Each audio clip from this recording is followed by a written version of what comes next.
بسم اللہ الرحمن الرحیم۔ مشکات شریف کا آج لیکچر نمبر 30 ہے، فصل ثانی کتاب الایمان میں سے آج ہم حدیث نمبر 4 اس کو بیان کریں گے۔ عظیم المرتبت مشہور زمانہ صحابی رسول ابو ہریرہ رضی اللہ تعالیٰ عنہ اس حدیث پاک کو روایت کرتے ہیں۔ آپ فرماتے ہیں قال رسول اللہ صلی اللہ علیہ وآلہ وسلم المسلم من سلم المسلمون من لسانہ و یدہ۔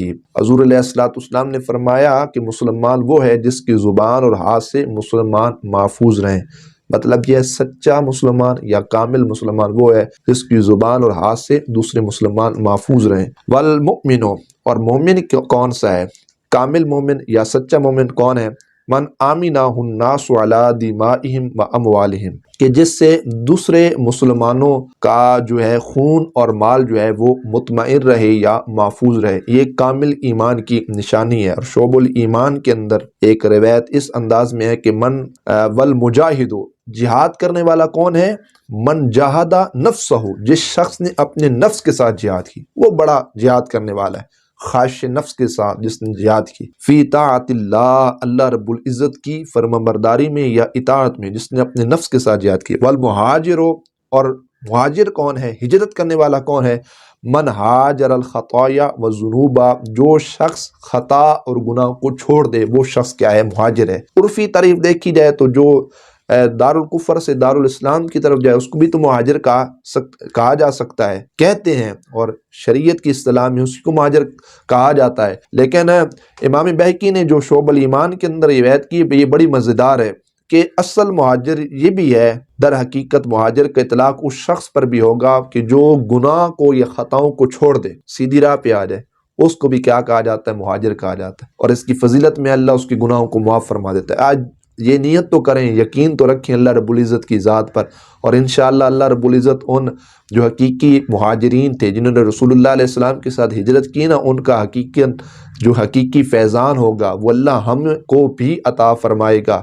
آج ہم وہ ہجرت تو نہیں کر سکتے، لیکن یہ ہجرت آج ہم ضرور کر سکتے ہیں کہ ہم ہر غلطی، ہر خطا، ہر گناہ کو چھوڑ دیں جس سے اللہ رب العزت ہم پر ناراض ہوتا ہے، یا اللہ رب العزت اور اس کے رسول اللہ، اس کے پیارے محبوب علیہ السلام کی نافرمانی ہوتی ہے، تو ان گناہوں کو چھوڑ دیا جائے۔ یقیناً ہم بھی مہاجرین کی صف کے اندر داخل ہو جائیں گے، ہم بھی مہاجرین کی معیت میں، ان کے قرب میں اللہ رب العزت ہمیں بھی رکھے گا۔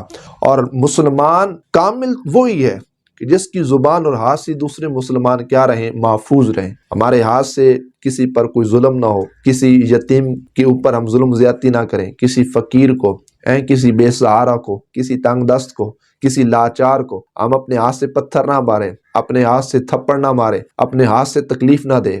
ہمارے ہاتھ تو اٹھتے ہی وہاں ہیں نا جو لوگ ہمارے تقابل میں مجبور ہوں، جن پر ہمیں بڑا ناز ہوتا ہے کہ ہم ان پر ہاتھ اٹھا سکتے ہیں۔ کوئی بڑا بندہ ہے تو شاید ہماری آنکھ نہ اٹھ پائے، تو ہم اپنا ہاتھ یقیناً وہیں پر استعمال کرتے ہیں جو لوگ کیا ہوں کمزور ہوں۔ تو پھر یہ ایمان کی اور مسلمان ہونے کی علامت نہیں ہے، تو یہ چیز اچھی نہیں ہے، تو لہٰذا ایسے کمزور لوگوں پہ اپنا ہاتھ مت اٹھایا کریں۔ فرمایا زبان سے کسی کو تکلیف مت دو، گالی، فحش کلمہ، کوئی دروازے پہ بھیک مانگنے آ جائے تو زبان سے ایسا کلمہ مت نکالیں جس سے اس بیچارے کا دل ٹوٹ جائے۔ اچھے انداز میں اگر رخصت کرنا بھی ہے تو کہہ جی اللہ کے لیے آپ ہمیں معاف کر دیں، یا اللہ آپ کی خیر کرے، یا اللہ آپ کا بھلا کرے، تو طریقہ احسن ہونا چاہیے کسی کو رخصت کرنے کا بھی، تو زبان کے ساتھ کسی کو تکلیف نہیں دینی چاہیے۔ اور یہ اس کا مختصر خلاصہ، اس کا خلاصہ ہم نے پہلے بھی ذکر کیا ہے۔ من سالم المسلمون من لسانی و یدی کا اللہ رب العزت عمل کی توفیق عطا فرمائے۔ وآخر دعوانا ان الحمد للہ تعالی رب العالمین۔